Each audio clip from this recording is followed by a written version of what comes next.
hijrah. Ketika banyak sahabat Nabi yang hijrah pergi duluan ke Mekah, sahabat Abu Bakar iri, pingin juga hijrah duluan. Ini ada Amir bin Robi'ah sudah hijrah duluan, ada Adi bin Ka'ab dan istrinya duluan, ada Abdus Syam dipimpin Abdullah duluan. Gelombang hijrah makin banyak. Maka sahabat Abu Bakar minta izin kepada Nabi untuk hijrah duluan. Qala Abu Bakrin, ata'dzana li ya Rasulullah bil hijrah. Ya Rasul, izinkan aku untuk berhijrah. Faqala Nabi sallallahu alaihi wasallam, intadir ya Abu Bakrin la'allallahu yaj'alu laka sahiban. Sabar ya Abu Bakar, tunggu. Semoga Allah menjadikan dirimu orang yang mendampingi hijrahku. Jadi Abu Bakar sudah minta. Wa mutu hadzal waqtu fahimas shadiq annahu sayakunu rafiqan lin nabi fil hijrah. Sejak Nabi mengatakan intadir ya Abu Bakrin la'allallaha yaj'alu laka sahiban, Abu Bakar lalu faham bahwa dirinya akan menjadi rafiqan, akan menjadi rafiq, menjadi pendamping lin nabi fil hijrati, hijrahnya Nabi. Hadirin kaum muslimin rahimakumullah, Abu Bakar mendengar begitu langsung dia beli. Fashtara rahilataini, dia beli ke pasar, beli onta yang paling bagus, yang paling mahal. Onta zaman itu tuh kendaraan, kalau sekarang itu kendaraan yang paling mewah. Harganya juga sangat mahal. Rahilataini, dua onta, dua tunggangan. Wadalla, dan kemudian Abu Bakar tetap tinggal lihadil muhimmal azimah, dia nunggu sampai datangnya perintah hijrah. Hadirin kaum muslimin rahimakumullah, dari kisah ini menunjukkan mendampiri orang yang menjadi target pembunuhan. Kira-kira gimana? Nabi ini di zaman Quraisy itu menjadi target pembunuhan orang-orang Quraisy. Mendampingi orang yang akan dibunuh oleh Quraisy, bisa-bisa jadi sasaran. Tapi Abu Bakar justru bahagia. Kalau kita mikir, kalau gak dia gue. Ini resiko, ini hikmah loh Pak. Jadi mendampingi orang yang menjadi target pembunuhan, Masya Allah. Dulu zaman PKI, target pembunuhan yang gak kena, yang kena anaknya. Jenderal siapa itu? Nasution. Yang lain yang gak kena, yang kena penjaganya. Ini kalau target pembunuhan begini. Jadi kafir Quraisy itu, akhirnya singkat kisah, detik-detik yang menegangkan itu, kafir Quraisy itu mengadakan rapat besar di Darun Najwa. Jadi kaum kafir Quraisy itu sudah sangat resah dan gelisah dengan ungkapan-ungkapan Nabi yang mengajak la ilaha illallah Muhammadur Rasulullah. Sebenarnya Nabi itu tidak ingin macam-macam, cuma ingin agar mereka itu la ilaha illallah Muhammadur Rasulullah, cuma itu saja. Tidak ada yang disembah kecuali Allah, dan Muhammad itu, Nabi Muhammad itu utusan Allah. Cuma itu. Nah, mereka itu sudah kadung menjadi orang pembesar yang 360 berhala di keliling Ka'bah, mereka sudah menjadi pembesarnya. Hadirin rahimakumullah, rapat untuk merencanakan pembunuhan Nabi dilakukan di sebuah tempat aula yang besar yang disebut Darun Nadwa. Rapat dipimpin oleh Abu Lahab. Hadirin kaum muslimin, rapat dipimpin oleh Abu Jahal. Mohon maaf, karena memang ada dua. Jadi rapat pertama dipimpin oleh Abu Jahal. Nah, kalau dalam bahasa Indonesianya itu kira-kira rapat itu jam 9-an lah. Ringkasnya, peserta rapat itu seluruh diwakili oleh seluruh suku dan seluruh kabilah. Jadi seluruh suku dan kabilah di Jazirah Mekah itu mewakili ikut rapat di situ, karena dengan rencana membunuh Muhammad. Bagaimana caranya membunuh Muhammad agar kita tidak dituntut balas oleh kabilahnya Nabi. Di dalam rapat singkatnya ada usul. Udah, kita jaga saja rumah Muhammad, belakang, kiri, kanan, depan. Lalu kalau dia keluar, kita tangkap Muhammad, kita penjarakan. Kalau sudah kita penjarakan, jangan dikasih makan biar dia mati. Itu. Nah, kebetulan rapat itu di situ sebelum rapat ada orang tua. Itu orang tua itu adalah dari Najd, yang kemudian dikenal, diberitahu kita ini tahu bahwa itu adalah iblis. Jadi iblis menyamar menjadi orang tua yang dimana dia mengatakan Syekhun minan Najdi, orang tua kakek dari Najd. Rapat itu tertutup karena itu screeningnya lengkap. Ketika ada orang tua yang tidak jelas asal usulnya ikut rapat, ditanya, dari mana kakek? Saya dari Najd. Ini rapat tertutup. Anda ini tidak termasuk kabilah di sini. Ya, saya kan orang tua. Siapa tahu pengalaman saya bisa memberikan nasihat kepada Anda.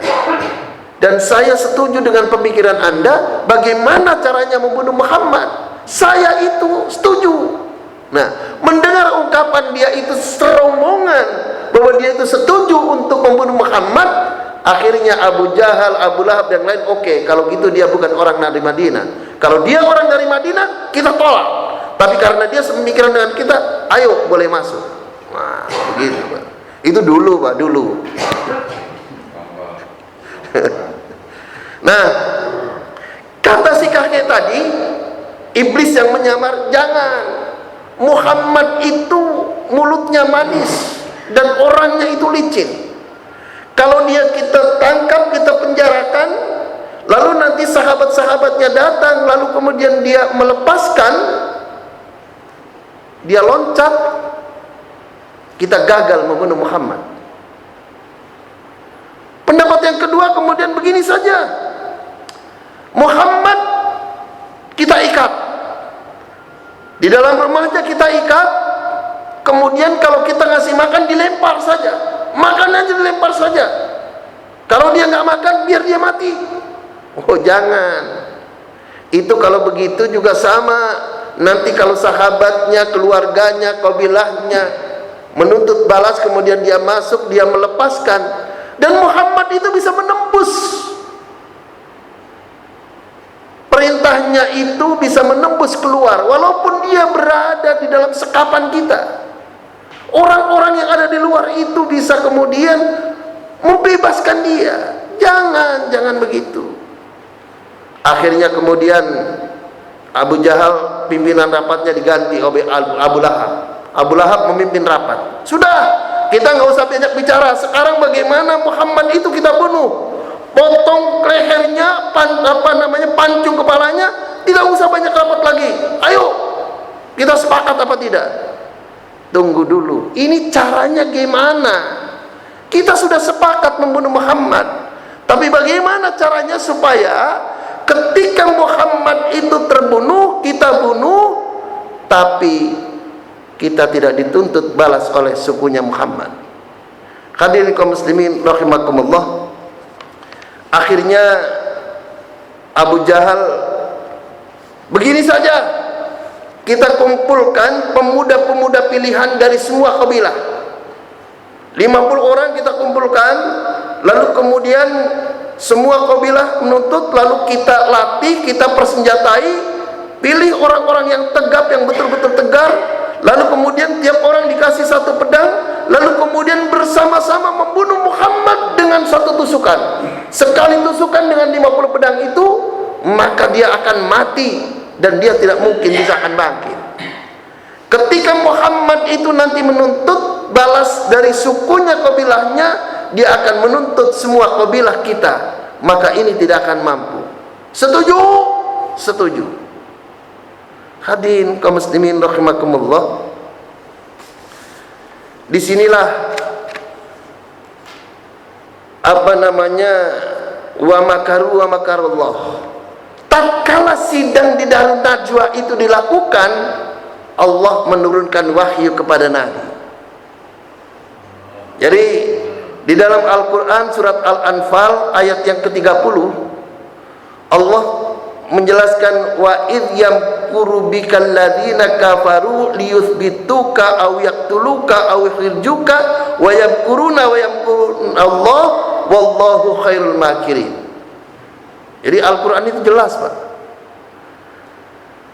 Dan ingatlah ketika orang-orang kafir itu memikirkan makar tipu daya terhadapmu wahai Muhammad untuk menangkap atau memenjarakan atau membunuhmu atau mengusirmu.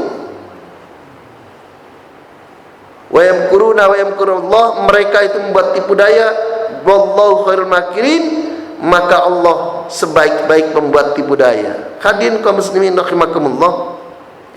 Setelah Jibril menyampaikan wahyu ayat itu, lalu Jibril berpesan, ya Rasulullah, la tabit hadhil laila ala firashika alladhi kunta tabitu alaih. Wahai Rasul, jangan malam ini, jangan engkau tidur di tempat tidurmu. Engkau alladhi kunta tabitu alaih, jangan engkau tidur di tempat yang biasa engkau tidur. Hadirin kaum muslimin rahimakumullah. Mendengar itu lalu kemudian wa innallaha ya'muruka bil hijrati ilal Madinah. Jadi setelah memberitahu jangan tidur di tempat tidurmu malam ini, wa innallaha ya'muruka bil hijrati ilal Madinah, dan Allah sungguh telah memerintahkan kepadamu untuk segera hijrah ke Madinah. Mendengar bahwa perintah hijrah turun, kebetulan siang itu panasnya luar biasa. Karena panasnya luar biasa, tidak ada orang berani satupun keluar karena panas. Karena itu sunyi dan senyap. Melihat begini, Rasul langsung pergi ke rumahnya Abu Bakar. Begitu sampai di pintunya Abu Bakar, Nabi tidak pernah bersuara keras, tapi kali ini dia bersuara keras memanggil Abu Bakar. Setelah dia masuk, lalu kemudian Nabi berkata dengan terburu-buru, innallaha ta'ala qad adina li fil khuruji wal hijrah. Allah telah mengizinkanku untuk keluar hijrah ke Madinah. Lalu kemudian Abu Bakar berkata, as-suhbatu ya Rasulullah, as-suhbatu ya Rasulullah, berkawan dengan saya ya Rasul. Na'am biiznillah, iya bersamamu dengan izin Allah. Alhamdulillah. Hadirin kaum muslimin rahimakumullah, mau sampai jam berapa kita? Masih sedikit itu. Abu Bakar kemudian setelah begitu meminta Nabi tolong pilih. Aku sudah beli 2 onta yang super. Silakan pilih onta. Nabi pilih onta. Lalu kemudian Nabi pilih onta yang harganya 800 dirham, yang paling mahal. Lalu kemudian unta itu yang dikenal di dalam tarikh itu dengan sebut Al-Quswa. Jadi kontanya namanya Quswa. Nabi pulang. Nah, lalu kemudian Nabi memanggil Ali. Wahai Ali, engkau bereskan semua yang berkaitan dengan rumah tanggaku, dan nanti malam engkau kesini sebelum maghrib, gampangnya sebelum terbenam matahari engkau kesini dan engkau tidur di tempatku. Kata Nabi, qala li Ali bin Abi Thalib, nam ala firosi wa tasbah bi baradil hadzal khadr al akhdar. Ali, tidur di tempat tidurku dan pakailah selimut yang hijau yang dari Hadrami. Fadam fihi, maka Ali itu malam itu tidur di situ. Fa innahu lan yakhlisu ilaika syai'un tukrihahu minhum. Kendati pun engkau tidur di tempatku, tidak akan ada yang bisa mencelakakan dirimu. Ini sudah didoain Nabi. Nah, ini hadirin rahimakumullah. Abu Bakar, jadi Nabi pulang ke rumahnya, Abu Bakar segera berkemas. Abu Bakar bilang kepada anaknya, wahai Abdullah, mulai hari ini nanti kalau aku sudah keluar untuk berhijrah, engkau pasang kuping, pasang telinga, dan lihat orang-orang ini menjadi intelijen. Dan engkau bersama Asma binti Abu Bakar tiap hari engkau menuju ke Gua Thur. Lalu kemudian Abu Bakar bilang kepada pembantunya Amir bin Fuhairah supaya dia itu menggembalakan kambing di sekitar, di depan gua Gunung Thur, dan nanti susunya diberikan kepada Abu Bakar dan Nabi. Hadirin rahimakumullah. Lalu kemudian Nabi sudah memilih orang, Abu Bakar juga Abdullah bin Uraikid, dia itu non muslim, untuk menunjuk jalan.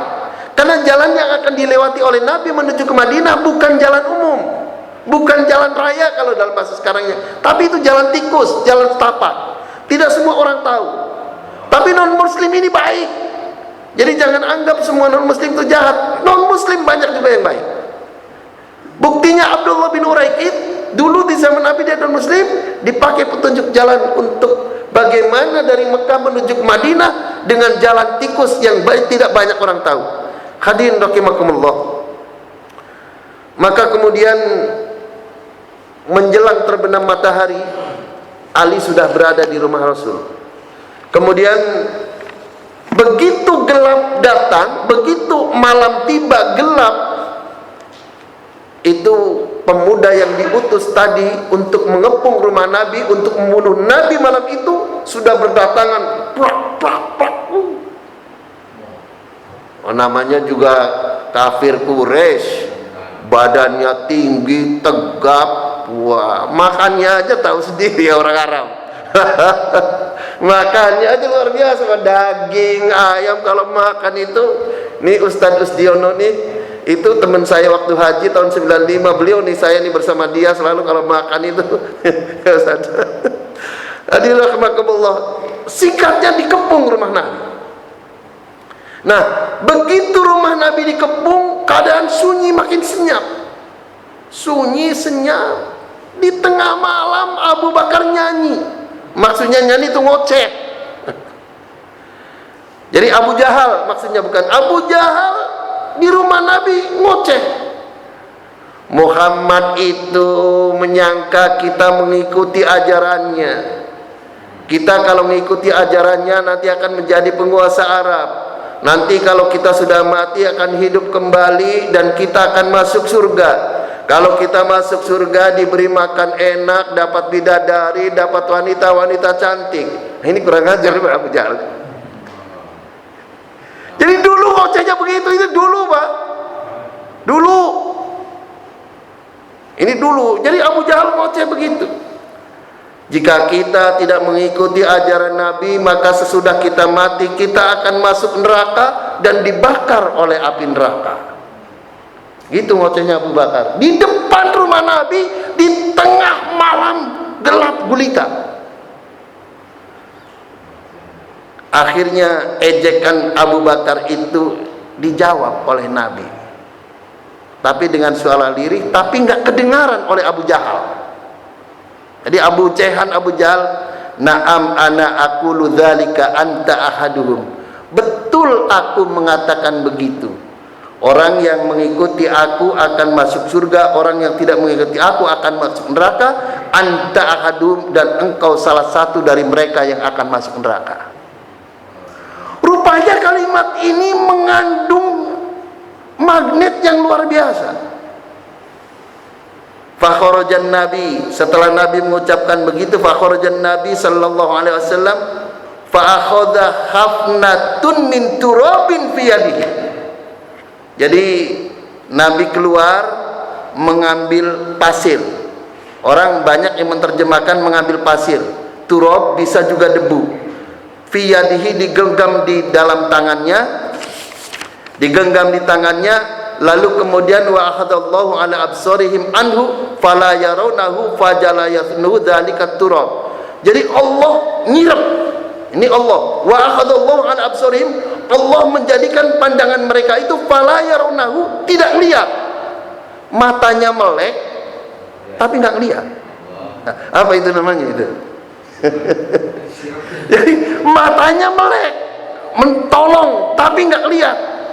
Faja'ala yanturu dzalika turab, maka kemudian pasir tadi, tanah tadi oleh Nabi ala ru'usihim wa huwa yatlu hadil ayat, ditaruh tuh satu-satu pemuda itu tadi, ditaruhin tuh, diuburin di kepalanya sambil membaca ayat Yasin wal Qur'anil Hakim innaka laminal mursalin ala siratal mustaqim, terus sampai laqad haqqal qawlu ala aktsarihim fahum la yu'minun inna ja'alna fi a'naqim aghlalan fayal azqani fahum mukmahun wa ja'alna min baini aydihim sadda. Allah buat dinding, wa min khalfihim, jadi Allah buat dinding di depan mereka, wa min khalfihim, di belakang mereka, sadda fa'aghshaynahum fahum la yubsirun, sehingga mereka itu nggak bisa melihat. Alhamdulillah. Akhirnya Nabi keluar. Nah, setelah Nabi keluar, Abu Bakar pun dari rumahnya menuju ke rumah Nabi. Dalam keadaan mereka masih tersirap, masih tidak melihat dan tertidur pulas, Abu Bakar mengetuk rumah Nabi. Begitu Abu Bakar mengetuk rumah Nabi, Sayyidina Ali keluar. Kata Sayyidina Ali, barusan Nabi pergi. Akhirnya Abu Bakar menyusul. Hadirin rahimakumullah, itu setelah mereka keluar, dalam satu riwayat ada seorang pemuda yang naik ke rumah Nabi mengintai. Oh, Nabi masih tidur, selimutnya masih ada kelihatan. Karena tadi kan yang tidur Ali, di tempat tidurnya Nabi, Ali tidur di situ dengan selimut hijau yang biasa Nabi pakai. Oh, masih ada. Namun ketika si pemuda kafir yang membunuh Nabi itu naik dan mengintai dari atas, ada suara wanita yang sedang menangis, ada suara perempuan muda yang sedang menangis. Dalam kultur budaya Arab, orang yang mau membunuh orang yang mau mencelakakan orang, itu tidaklah dianggap sebagai pemuda satria manakala dia itu melakukan perbuatan itu di hadapan wanita. Mendengar gitu dia cepat-cepat turun, nggak berani, karena nanti dianggap sebagai pemuda pengecut. Nah, itu kulturnya, Pak, budayanya waktu itu. Hadirin rahimakumullah, akhirnya Abu Bakar menyusul ketemu Nabi.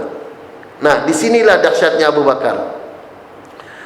Ketika Abu Bakar ketemu Nabi, wa khawfuhu, gampangnya ini aja deh, Abu Bakar itu kemudian berjalan itu sebentar berada di depan Nabi, habis sebentar berada Nabi, lalu di belakang Nabi, lalu sebentar jalan lagi di pinggir Nabi kiri, lalu sebentar lagi belajar di kanan Nabi.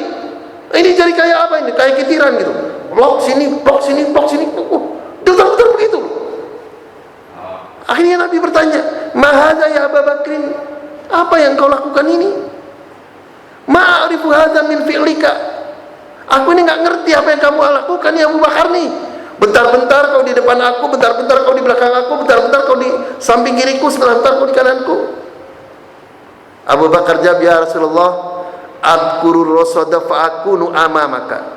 Ketika aku teringat pengintai, sniper, ketika aku mengingat pengintai, sniper kalau bahasa sekarang, maka aku berjalan di depanmu. Wadhkurut tolaba fa'akunu khalfaka. Ketika aku mendengar, teringat kepada orang yang akan mengejarmu, yang mencarimu, menangkapmu, dan aku berjalan di belakangmu.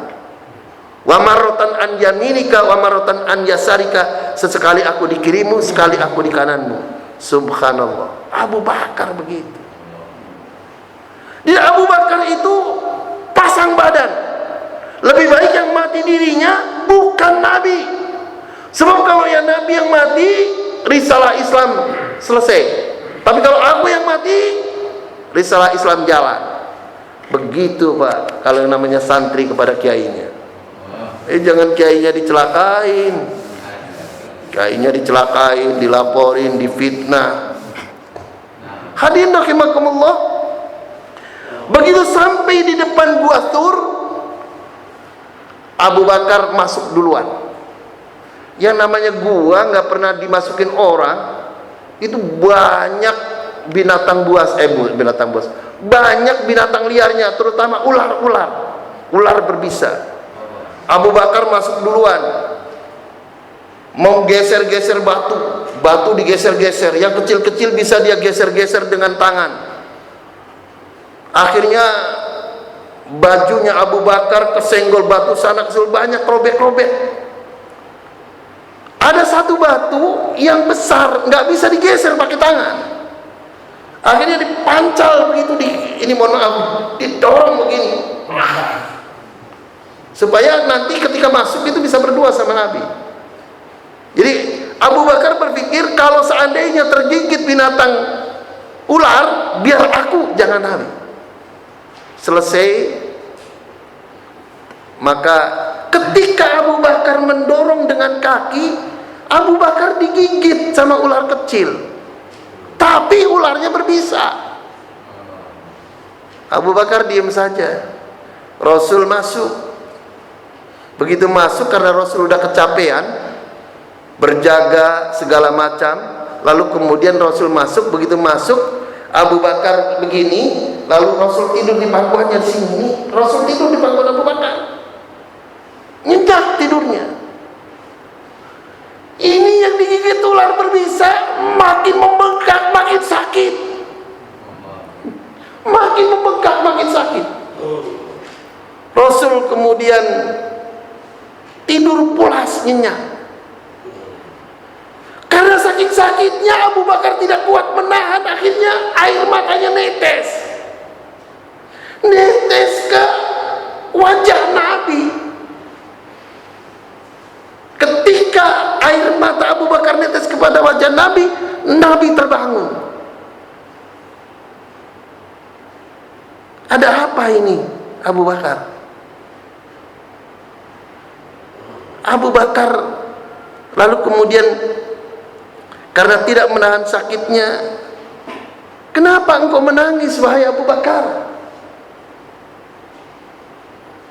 Sakit ya Rasul, digigit ular. Kenapa engkau tidak selesai?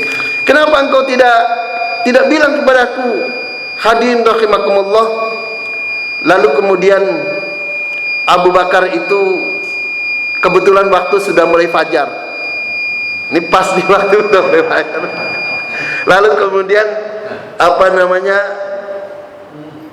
Nabi melihat Abu Bakar digigit ular, lalu kemudian Nabi membaca doa, lalu mengusapkan tangannya ke kaki Abu Bakar yang tergigit ular, yang kemudian sembuh seketika biiznillah. Lalu kemudian Nabi berdoa, Allahumma ja'al Abu Bakrin fi darajati yaumil qiyamah. Ya Allah, jadikan Abu Bakar ini menduduki derajatku nanti di hari kiamat. Saya kira kajian sirah Nabi sampai di sini dulu. Ini masih berada di dalam Gua Thur.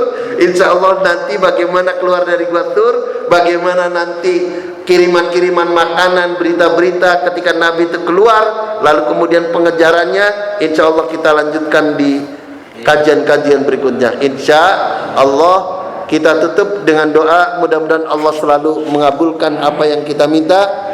Innallaha malaikatahu yusalluna 'alan nabi ya ayyuhalladzina amanu sallu 'alaihi wa sallimu taslima. Allahumma shalli ala Muhammad wa Allahumma shalli ala Muhammad wa Allahumma shalli ala Muhammad.